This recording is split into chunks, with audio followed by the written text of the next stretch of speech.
IBC, Dale Gatefold 33 here to do a thread response video.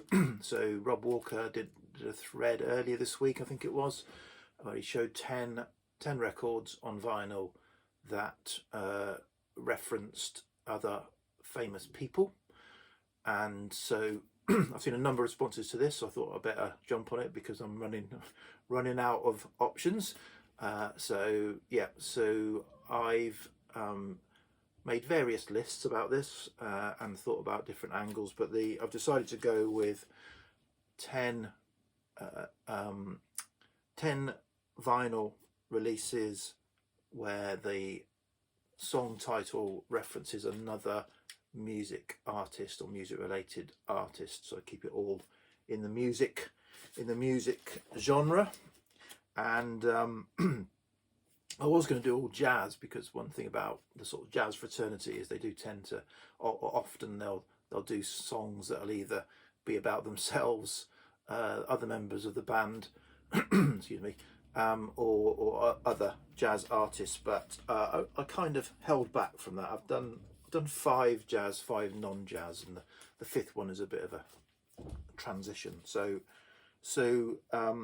And I've tried to pick songs that no one else has shown, but say I've been a bit slow on this, so I was running out of choices. So hopefully, certainly at the time of recording, other people haven't shown this. By the time I post it, maybe that some of these have been shown.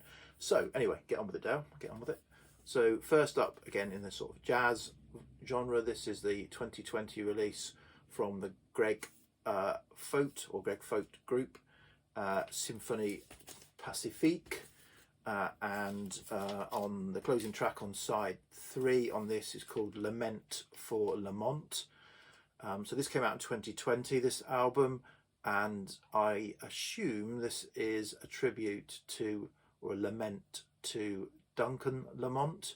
Duncan Lamont was a London-based jazz orchestra leader, I think, and I think he did the Mr. Ben music for the Mr. Ben TV series, amongst other things. He died in 2019. This album came out in 2020, so I kind of pretty certain that's what it's about. So yeah, Duncan Lamont is the first artist referenced. Next up, we've got Chip Wickham. So Chip is a jazz flute player, and he's put a number of kind of sort of like funky jazz albums out with obviously flute as the lead. He's just put another one out recently, which I have, which is fantastic. He's moved to the Gondwana label, so which is good. And but this is the album before that. This came out in 2020, and the closing track on the album is called Mighty Yusuf, which I guess is a tribute to Yusuf Lateef, the jazz musician. Next up, another modern jazz artist, and one of my favourite, Matthew Hulse, the Manchester-based jazz trumpeter and sort of leader of the Gondwana Orchestra and the Gondwana Records label.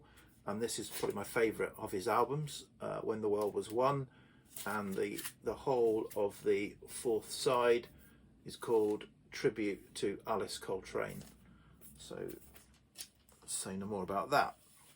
Okay, a more traditional, older 60s jazz album, one of my favourites, Idle Moments, Grant Green.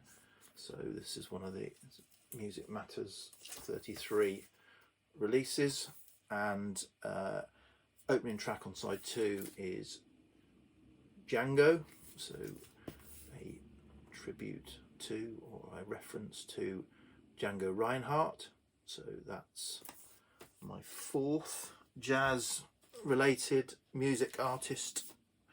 And then finally, this is a crossover one into more contemporary or music, or out of the jazz genre.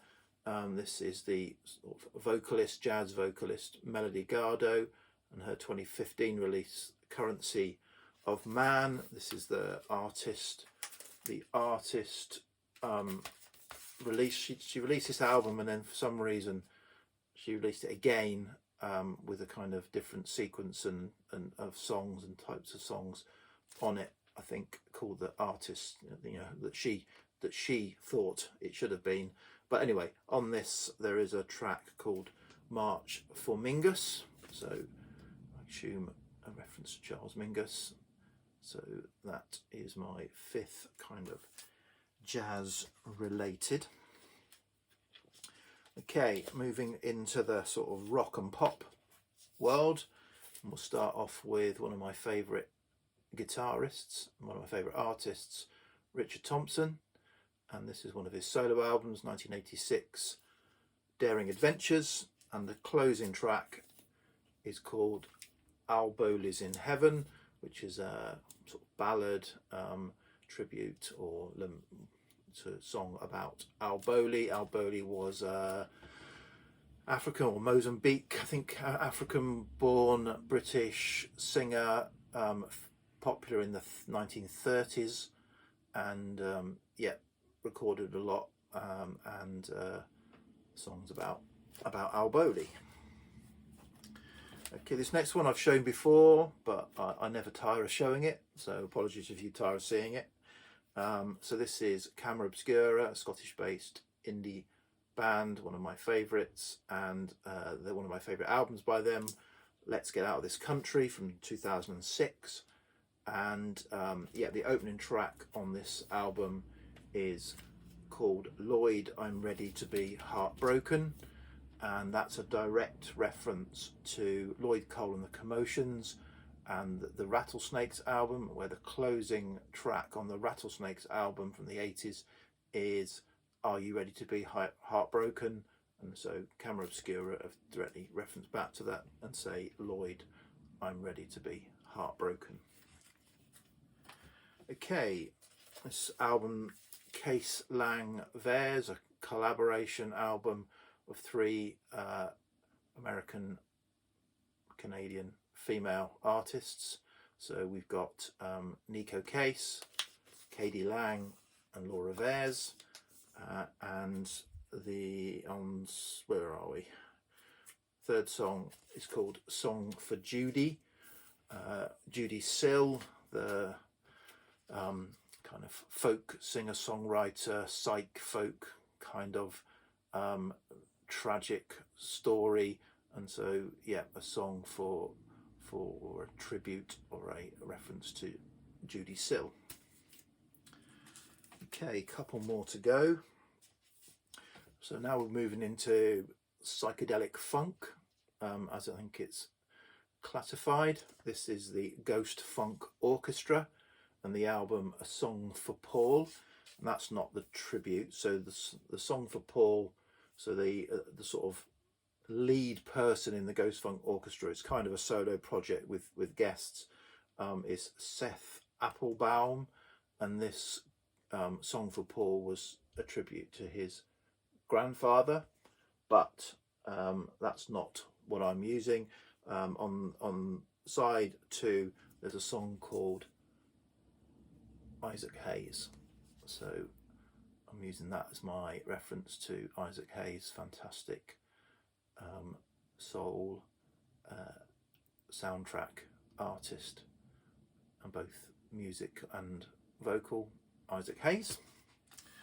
And then finally a 7-inch single, Joe Meek Productions, not the best Joe Meek Productions in the world, but and that is Hines. So Hines was a member of the Tornadoes, bass player, and this song from, when's it from? 63, called Just Like Eddie, which was a tribute to Eddie Cochran and the guitar playing of Eddie Cochran. So that's my final 10th. So yeah, cheers Rob, good idea for a thread. Right, I shall upload this now. Cheers, bye.